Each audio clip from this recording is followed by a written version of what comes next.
Alright, magandang hapon na ho sa lahat natin ng mga viewers Luzon, Visayas at Mindanao all over the world. Welcome naman sa ating panibagong video, panibagong reaction mga ka-action, mga kakamping.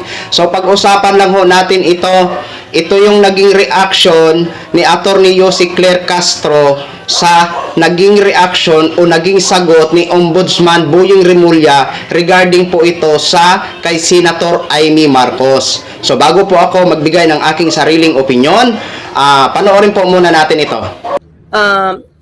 Ito definitely yung ganitong klaseng tanong kasi tinatanong niya kung ano yung dahilan. Ano kaya ang dahilan ni Amy Marcos?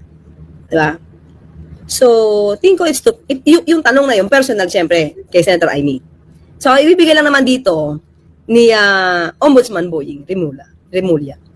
Kung ano yung naramdaman niya. Siguro based dun sa mga sinabi.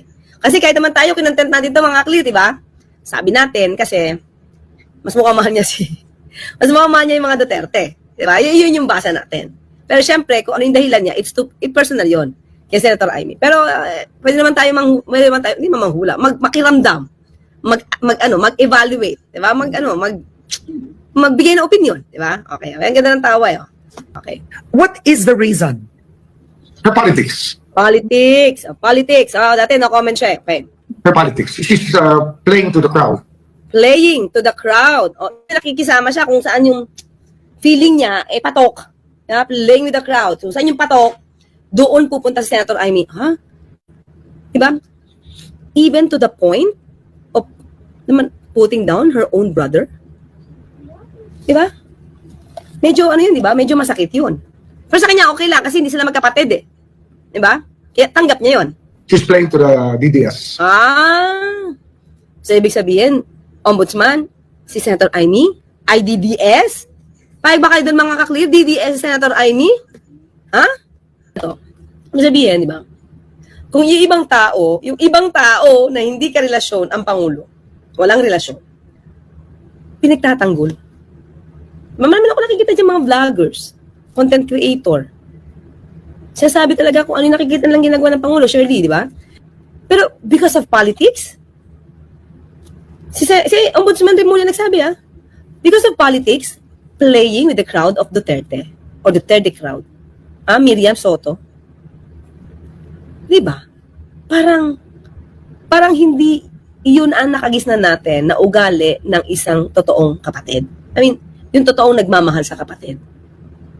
Hindi, minsan kahit magkaaway kayo, ewan ko ngayon minsan kahit magkaaway kayo, hindi aabot sa may iba kang taong kakampihan eh.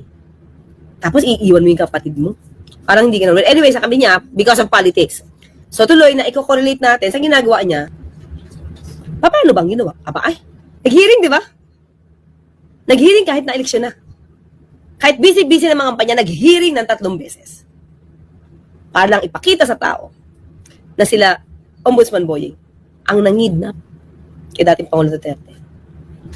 Bago pa nagkaroon ng hearing, yun na yung kanyang intro. Di ba? Intro, bakit dadalhin ang isang Filipino sa isang banyagang lugar? Diba? Watching from Leyte, Jose Maraveles. Yan. Okay? Next.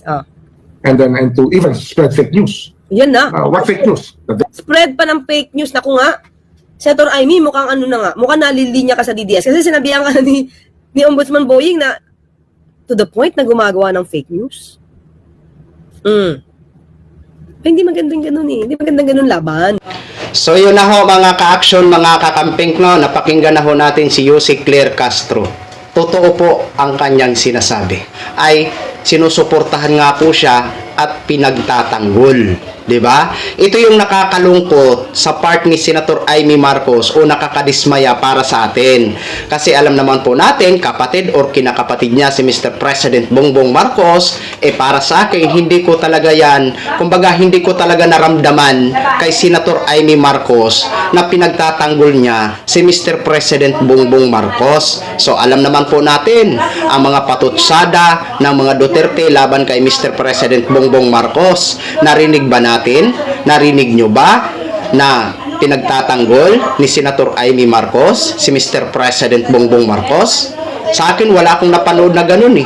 'Di ba? Kaya yun po yung nakakalungkot at medyo nakakahiyaho dahil para sa atin, inaasahan natin na siya ay ipagtatanggol niya ang kanyang kapatid or kinakapatid dahil siya ay Marcos. Pero never ko talaga narinig ho sa kanya yan, mga ka-action, mga kakamping.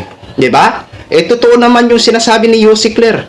'Di ba? Maraming mga vlogger na nagtatanggol kay Mr. President at sumusuporta sa kanyang ginagawa na kung saan ay nakikinabang ho tayo. Yan naman talaga ang katotohanan. Kahit nga po ako mga ka-action, 'di ba? Napapanood nyo man dito, 'di ba? Kapag may mga fake news labang kay Mr. President Bongbong Marcos, ang ating mga kababayan na iilan sa mga creator, no? So anong ginagawa natin? 'Di ba? Inaalam natin ang katotohanan at ina-upload natin dito sa ating programa. Sinusupalpal ho natin, 'di ba? Kasi yun yung naging natin yun yung naging dahilan kung bakit nagkaroon tayo ng programa. Isa sa mga dahilan yan na labanan natin ang fake news, 'di ba? At isa din po ako sa mga sumusuporta kay Mr. President sa kanyang mga magagandang programa. Pero kapag may mali naman ako na nakikita, siyempre, magboboses din po ako para masabi ko kung ano ang aking hinain. 'Di ba? So, diyan, talagang yan, tumpak na tumpak ho talaga ang sinasabi ni Yossi Claire Castro dyan. Marami talaga mga creator, vlogger, ang nagtatanggol kay Mr. President Bongbong Marcos kahit hindi man loyalista. Isa na po ako dyan, 'di ba? Pero pinagtatanggol lang ho natin sa mga fake news na gina-create ng mga ilan sa atin ng mga kababayan, 'di ba? Kasi yun nga po ang gusto natin, yung sana mapanagot o tuldukan itong mga fake news peddler na ito, 'di ba?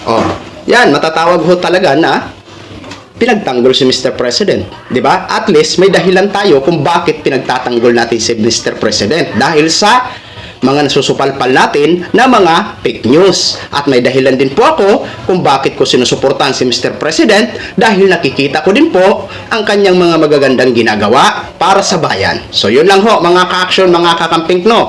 Gin-share ko lang ho sa inyo yan. Maraming salamat po sa lahat natin ng mga viewers Luzon, Visayas at Mindanao all over the world. Ako po ang inyong lingkod, si The Action Man. Have a good day, everyone!